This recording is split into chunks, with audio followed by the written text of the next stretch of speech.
Right, our next speaker. Our next speaker, or our fourth speaker, is Nadhila Dhina Shabrina, or Dhina. So, yay! Come on, guys, it's not over 9 o'clock, so you should be still awake. Anyways, sorry. Dhina has her bachelor degree in environmental engineering. Dhina is highly passionate about environment, so currently working for Leaf Plus. It is a communicative firm in Jakarta with an environmental approach.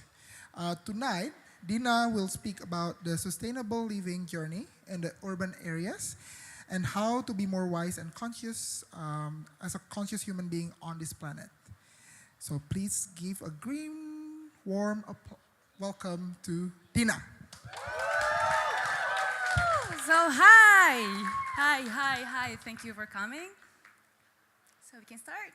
Hi, I come from Jakarta, as you know, capital city of Indonesia, a big city with over 10 million people there.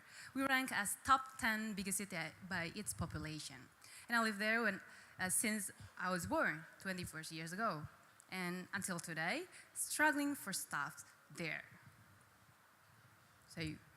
And just like in other big city, we are not lucky enough to experience nature, basically. But back in my childhood, I had chances to connect with nature quite often. I realized I saw some family picture, they brought me to beaches, or even Lake Toba when I was a baby. And the connections just make me happy. And scientifically, it is. So it turns out my first attempt to help the world, just like when a 7-year-old kid made an energy efficiency at home, like turn off the light when you go outside, and mind your water when you brush your teeth and everything. And it continued when I was 13. I proposed to my principal in school to have an environmentalist group. So I heard reduce, reuse, recycle is one of the things. I'm a big fan of it after all. But instead, I started by encourage other students to responsible to their waste by putting in the right bin. And I also start to bring my own bottle and my own bag to reduce plastic waste at that time. I tried to find out why. I heard and read a lot about global warming and climate change. And exactly, it was the moment I found a reason of being. Over years, I continue and I decided to be an environmental engineer. And lately, I work as a sustainability analyst in one communication firm.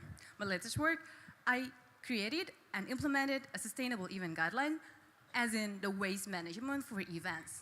So it's really close to our daily activity. And on the other hand, I live in the city, but I really love beach and on the world life. That's why I concern on marine environment sustainability. I found in 2015, Indonesia claimed as the second largest polluter by plastics in oceans. And gratefully, I was chosen as marine conservation ambassador at that time, and giving me access to projects as a solution. And basically, those plastics come from main island, like coastal area. And Jakarta, we produce a lot, tons, thousands of waste. And where do those come from? Our lifestyle. As millennials, me include in the millennials, urban millennials, we have 3 million people there. In our lifestyle, if we can change, we can substitute, we can replace the plastics, we can really reduce that kind of issue. So basically, it's not really hard to do it. Just start with a simple thing. And I thought about this global movement. So I joined this global movement, Plastic Free July. Maybe any of you ever heard about it. So I tried to share it in the social media, invited the others to do the same thing, this kind of movement, and then share the story. I started by made an easy example, like plastic bag. We can just change into this. And the other thing, water bottle. We can bring our own bottle basically everywhere. So I encourage the other to do the same thing. We're not in tap water culture, but we can really ask in some restaurants or coffee shops. And the other things, delivery food with online transportation become a trend right now. And we can really choose to dine in or bring our lunchbox. Also with the cutleries, it's really unnecessary basically use a single one. So we can bring this everywhere, like this is very small. The other thing is this little thing, plastic straw. Many times found in plastics, or I have ever experienced like unintentional beach cleanup, only 50 meters, and I found those amount of plastic from plastic straws. So there's the thing. Another trend is quick serve coffee milk in Jakarta. It's really a trend there. And I asked one of the famous one, only one, the famous one. They produce 1,500 glass per day. They open for 6 days, and just like a big band in London, if we stack after a week, they produce 9,000.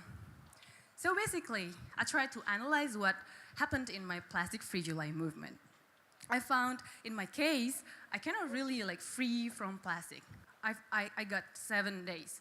And those come from food and healthcare, just because I was sick on that month.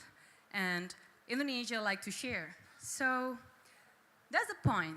That's really okay if we want to start only how many days as we can. So those from my friends, they mentioned me and told this story publicly. I was really happy about that. They tried to do the plastic-free lifestyle. And the other things, happily, I got the 51 people engaged. I tried to analyze it. Some comments and some share their story publicly, or even some only told to me directly. And it was really makes me happy. So the main message is, after Plastic-Free July, we can really choose what we want to use and being wise on our ways. Back years ago, I started by showing beautiful pictures by nature before those kind of campaign. Just make the others feel connect with nature, experience it by themselves, and then they want to protect it and change their lifestyle.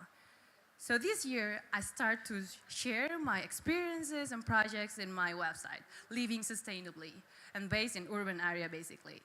And what I want to say is, telling the story is powerful. We don't have to order. We don't have to ask them one by one, and they could inspire by it. So this far, I found this kind of formula. Just make them connect. And then when you want to start, we have to start consistently. And then big positive changes won't happen overnight. So please start right now. Small step could be a big change. Let's do it. Thank you.